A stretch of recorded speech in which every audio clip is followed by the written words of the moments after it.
Haya ndio mambo ya siri walionayo ma CEO waliofanikiwa zaidi duniani. Sio kwamba muda wote wao wanakuwa wako smart, yani muda wote wako smart, hapana. Kuna rules na sheria wanazozifuata ambazo wengine wote waliobaki hawazifuati. Sheria kwanza wanaoifuata, hawaogopi chochote wala lolote muda wowote kusema hapana. Kwa ufupi ni kwamba kanuni hii inasema focus ni sawasawa na unfair advantage. Ukifocus unapata matokeo ambayo ni unfair. Badala ya kuanza lumbana hapa katikati, leo uko na project hii, kesho kuna project hii. No, they stick to what they focus on. Kwa sababu ukifocus kwenye kitu fulani, definitely automatically itakupa unfair advantage kuliko mtu yoyote ambaye leo akaamua kuuza huku anatakataka. Rule namba 2, wanafikiria mambo kwa muda mrefu. Hawaundi vitu vyao kwa siku kwamba leo nimeanza biashara yangu, kufikia Jumatano nitaanza kuwa milionea, nitakuwa tajiri. No. Kwa mfano, Jeff Bezos ameunda hii Amazon. Jeff Bezos ameiunda kwa plani ya miaka 10. Yani alianza akiwa ana expect kuanza kupata matokeo ndani ya miaka 10. Sasa hivi ni kampuni namba 1 duniani la kufanya dropshipping. Kwa sababu gani? Baada ya kuanza kuwaza mimi naanza Jumatano nitakuwa milionea.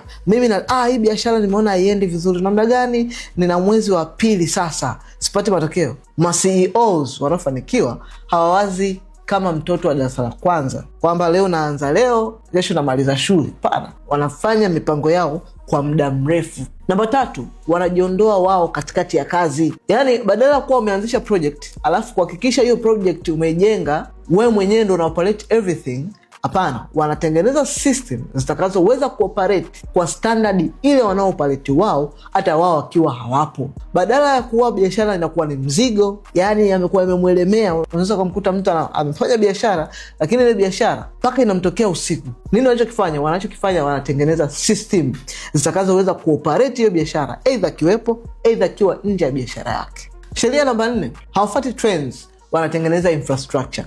Badala ya kuanza kuona ni kitu gani ambacho kimeingia sokoni na kitu gani kinachofanya vizuri alafu uruke nacho ukanunue, badala yake unaweza kutengeneza namna gani ambavyo mimi naweza nika-contribute, yani nika-build infrastructure ya watu wengine kuweza kupata nafasi ama unafuu wa kuweza kutumia hicho kitu.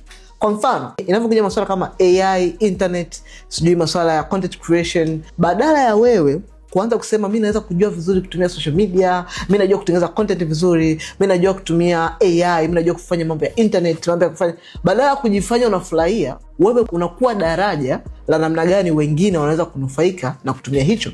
Kwa mfano, badala ya kusema najua kutumia social media, unaweza kuwa social media manager. Badala ya kutumia AI kwa vitu vyako binafsi, kutengeneza midoli, kutengeneza video na nini, tumia AI kurun biashara yako. Ukifanikiwa, anza kutumia AI, mifumo AI kuanza kusaidia biashara nyingine ama makampuni mengine ya kuweza kurahisisha utendaji kazi. Kwa hiyo badala ya kutumia internet kwa manufaa yako, tumia internet kutengeneza website, kutengeneza blog, kutengeneza vitu vingine ambavyo vinaweza vikawasaidia watu wengine kuweza kufanya malipo, kufanya mauzo, kufanya everything. So, yani trend ikija, badala ya kuitumia trend, wewe unaenda kutengeneza infrastructure juu ya trend husika. Sheria namba 5, wanafanya maamuzi kutokana na data na sio vibes. So, ili kuwa successful CEO, unahitaji kuwa na dashboard ama scoreboard. Scoreboard ama dashboard ni kitu ambacho kinakusimplify, kuonyesha ni kwa namna gani umetoka wapi, umeenda wapi, matokeo yake nini, kipi kinafanya vizuri, kipi kinafeli, kipi kinakuangusha, kipi kitakuja kufanya vizuri baadaye, trend yake ni ipoje, data zinaendaje.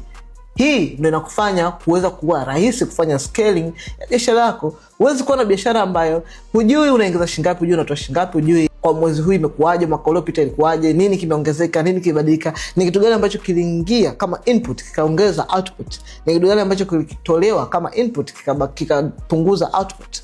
Usipokuwa na hii huwezi kuscale. Ndio maana sasa nimeandaa platform maalum ambayo unaweza kujifunza hivi vyote vizuri.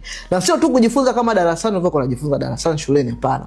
Ukijifunza kama shuleni utaishia kama shuleni. Inahitaji ujifunze more practically how to do all these things, kwa mifano, kwa matokeo, na namna gani ya kuweza kufanya practically ukiwa kwenye level uliopo hiyo popote ulipo. Unaweza ukaingia na kujifunza hivi vyote vizuri step by step practically. So hii platform inakuruhusu kujiunga popote ulipo. As long as unasikia Kiswahili, you can do it. Unaweza kujiunga kwenye hii platform. Gusa kwenye bio hapo, utakuta link itakupeleka moja kwa moja kwenye landing page, itakupa mwongozo mzima na magari ya kuweza kujiunga. Na kama unaona video hii kwa Instagram, comment neno MBH.